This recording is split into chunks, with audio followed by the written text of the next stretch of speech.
जागते रहो। धार्मिक कौन? किसे हम धार्मिक कहेंगे? तुम कहते हो गीता पढ़ने वाला धार्मिक, और मुस्लिम कहता है कुरान पढ़ने वाला धार्मिक। अगर इन्हीं ग्रंथों को पढ़ने से तुम धार्मिक हो गए होते तो कृष्ण को गए हुए या कृष्ण को गीता गाए हुए 5,000 वर्ष से ज्यादा हो गए, अधिक हो गए। और मोहम्मद को भी कुरान बोले हुए या मोहम्मद पर कुरान उतरे हुए 2700 वर्ष से ज्यादा हो गए। लेकिन अब तक पूरी दुनिया धार्मिक तो हुई नहीं। अगर गीता गाने वाला, गीता को रटने वाला, या गीता जिसने पकड़ी या कुरान जिसने पकड़ी, अगर उस पकड़ने मात्र से धार्मिक हो गए होना होता तो अब तक पूरी दुनिया धार्मिक हो गई होती। लेकिन पूरी दुनिया धार्मिक तो दिखाई नहीं देती, वरन उल्टा हो गया है। जो जो व्यक्ति गीता रामायण का पाठ करते दिखते हैं वही वही व्यक्ति मस्जिद गिराने की बात करते हैं। और ये जो दूसरे लोग पांचों समय नमाज अदा करते दिखते हैं वो मंदिर में उपद्रव की बात करते हैं। क्या धर्म कभी भी किसी को भी ये सिखा सकता है कि हिंसक हो जाओ? अगर धर्म यही सिखाता है तो महावीर को, बुद्ध को धार्मिक कहना बड़ा मुश्किल हो जाएगा। तो फिर तो महावीर का जो सिद्धांत था अहिंसा परमो धर्मा बिल्कुल ही गलत हो गया। क्योंकि महावीर ने तो कहा अहिंसा परमो धर्मा, अहिंसा ही धर्म है, वो तो झूठ हो जाएगा। क्योंकि गीता पढ़ने वाले का कृत्य तो दिख रहा है हिंसा परमो धर्मा, और कुरान पढ़ने वालों का भी कृत्य दिख रहा है हिंसा परमो धर्मा। इस गीता और कुरान के पढ़ने से क्या हुआ? इसे तो इन ग्रंथों ने तो तुम्हें ठीक ठीक राह दिखानी थी। लेकिन हुआ क्या? हुआ ये कि तुम इन ग्रंथों को पढ़ने में असमर्थ हो। तुमने इन्हें पढ़ा ही नहीं, तुमने इन्हें समझा ही नहीं। तुम सोए सोए गीता और रामायण थामे रह गए और तुम इन ग्रंथों को सिर पर ढो लिया। इनमें से सत्य को नहीं सीख पाए, इनमें से वाद विवाद को सीख गए, इनसे तर्क सीख कर बैठ गए। टीवी में 4-5 विंडो लगाकर समाचार तुमने देखे है ना, धर्म चर्चा हो रही है। टीवी वाले या तो 4-5 पंडित पुरोहितों को ले लेते हैं गीता पर चर्चा करने को, और या 4-5 उलेमाओं को बिठा लेते हैं धर्म पर चर्चा करने को। लो, हो गई धर्म चर्चा, सीख लिया तुम सभी ने धर्म। जरा ध्यान से देखना उन सभी के चेहरों की तरफ, जरा झांकना उनकी आंखों में। उस परमात्मा की शांति, उस खुदा का प्रेम, उस अल्लाह की रहमत, उनकी एक भी रेखा उनके चेहरों में नजर आएगी तुम्हें? देखना, जरा स्वयं देखना। मैंने स्वयं सुना है, एक बार एक कृष्ण भक्ति करने वाली संस्था का सन्यासी आत्मा के आकार का वर्णन कर रहा था कि आत्मा का आकार बाल के अगले हिस्से के 10,000वें हिस्से के बराबर है। और इस बात को बड़ा चढ़ाकर बता रहा था जैसे वो सभी कुछ जानता है आत्मा परमात्मा के बारे में। जब वो बोल चुका तो मैंने उससे कहा, शरीर के भीतर वो 10,000वां हिस्सा कहाँ है? तो उसे कोई भी उत्तर न सूझा। ऐसा 10,000वां हिस्सा शरीर के किस कोने में है किसी को भी नहीं पता। अगर वो सिर में है तो पैर तक कैसे जाता है? पैर तक है तो सिर तक कैसे जाता है? कुछ भी नहीं पता। व्याख्या ही गलत कर दी। गीता के व्याख्याकर्ता ने उस शब्द की, उस मूल की, उस श्लोक की व्याख्या ही गलत कर दी।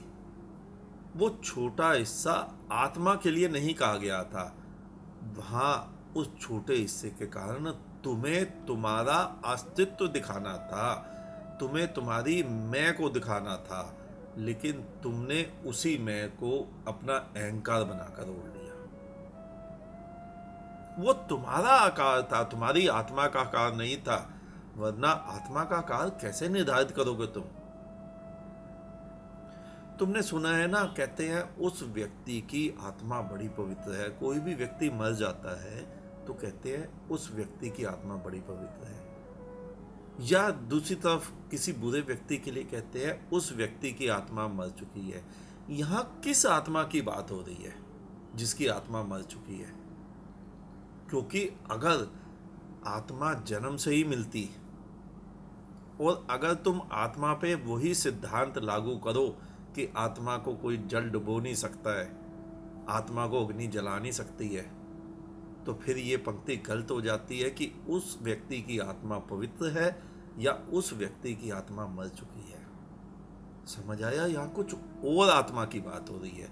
और जिसे तुम आत्मा माने बैठे हो मृत्यु के भय से कि मेरी आत्मा अजर अमर है, नैनम छिदंती शस्त्राणी नैनम दयति पावका, ये तो तुम अपने आप को बचा रहे हो, अपनी मृत्यु के भय से स्वयं को बचा रहे हो कि हमारी आत्मा अमर है। क्या लेना देना तुम्हें ऐसी आत्मा से? यहां आत्मा की संज्ञा की बात हो रही है। आत्मा को यहां संज्ञा कहा गया है। यहां आत्मा परमात्मा की कोई भी तो बात नहीं हो रही है। आत्मा कोई वस्तु थोड़ी ही है जिसको पढ़ लिख कर समझ जाओगे। विज्ञान खोज करता है पदार्थ की, पदार्थ सामने रख सकते हो, खोज कर सकते हो। आत्मा को कैसे सामने रखोगे? आत्मा को कैसे खोजोगे? उसका माप कैसे निर्धारित करोगे? समझे ही नहीं कृष्ण की बात।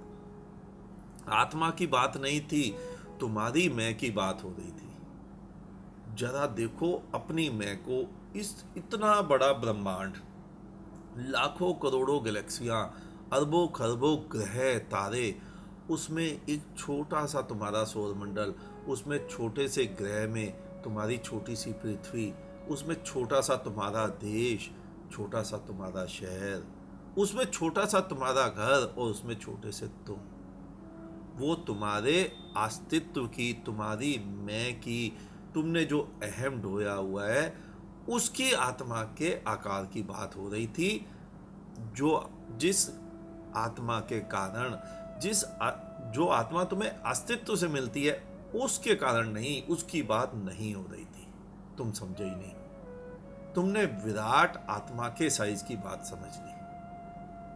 पुस्तकों से धर्म प्राप्त करने की सोचोगे तो ऐसी ही भ्रांतियां होती रहेंगी। धर्म पुस्तकों से नहीं पाया जा सकता। पुस्तकों से धर्म कैसे प्राप्त हो सकता है? धर्म कोई वस्तु थोड़ी ही है कि घिसकर तिलक बना लिया और लगा लिया। धर्म कोई धातु या सामग्री थोड़ी ही है कि कंठी बनाकर धारण कर लिया। धर्म तो एक आग है जो तुम्हारे भीतर जब भी जलती है, वो आग सबसे पहले जिसके भीतर जलती है वो उसी को जलाकर राख कर देती है। और जब तुम जल चुके होते हो, तुम्हारी उस राख में से एक सुगंध उठती है जो तुम्हारे तन मन को महका देती है, और तुम्हारे आसपास जो भी आता है उसे वो वहीं पर महका देती है। और उस अनुभव का नाम, उस होने का नाम, उस सुगंध का नाम धर्म है। उस जागरण का नाम धर्म है। और वो जागरण होता है तुम्हारी मैं की लाश पर। और तुम्हारा धर्म तो सारा मैं पर निर्धारित होता है। मैं मुक्त होऊंगा, मैं साधना सिद्धि करूंगा, मैं जप तप करूंगा, मैं हिंदू, मैं मुसलमान, मैं सिख, मैं ईसाई, मैं सिद्ध, मैं गुरु, मैं सदगुरु। मैंने एक वीडियो पहले बनाई थी जिसमें मैंने बोला था धर्म दो होते हैं, एक मृत्यु के बाद का, एक मृत्यु के पहले का। तुम्हारा धर्म सारा मृत्यु के बाद पर आधारित है कि मृत्यु के बाद तुम स्वर्ग जाओगे, मृत्यु के बाद तुम जन्नत जाओगे, मृत्यु के बाद तुम वैकुंठ जाओगे, मृत्यु के बाद तुम देवलोक जाओगे। अरे मृत्यु के पहले क्या होगा इसकी बात ही नहीं है। पूरा जीवन तुम मूर्छा में बिता देते हो सोए सोए। मृत्यु से पहले कुछ नहीं।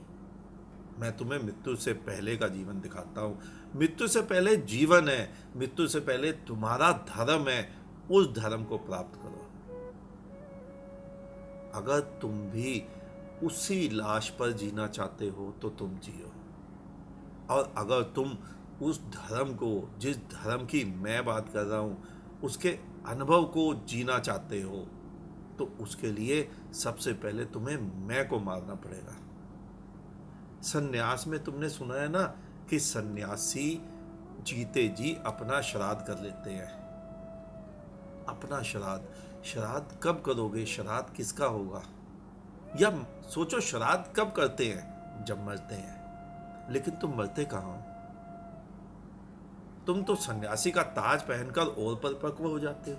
तुमने सोचा सन्यासी बन गए, अब हम जो है जगत में लोगों से पैर छुआने के लिए तैयार हो गए, और तुमने नासमझी में वो श्राद्ध भी कर दिया कि तेरा अपने जैसे पुस्तक पढ़े पंडितों को बुलवा लिया, खाना खिला दिया, सोचा हो गया श्राद्ध। कैसे हो गया श्राद्ध? तुम तो मरे ही नहीं।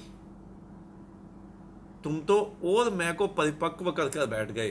तुम पहले एक छोटे से आदमी थे, अब तुम सन्यासी हो गए। अब तुम्हारा ओहदा और बढ़ गया, तुम्हारी मैं तो परिपक्व हो गई। कैसे हो गया श्राद्ध तुम्हारा? तुम्हारे बिना मरे।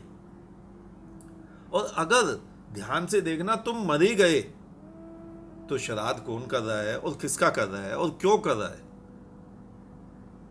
समझ आई? तुम मरे नहीं तो श्राद्ध क्यों कर रहे हो, और तुम मर गए तो तुम्हें श्राद्ध करने की आवश्यकता ही क्या है?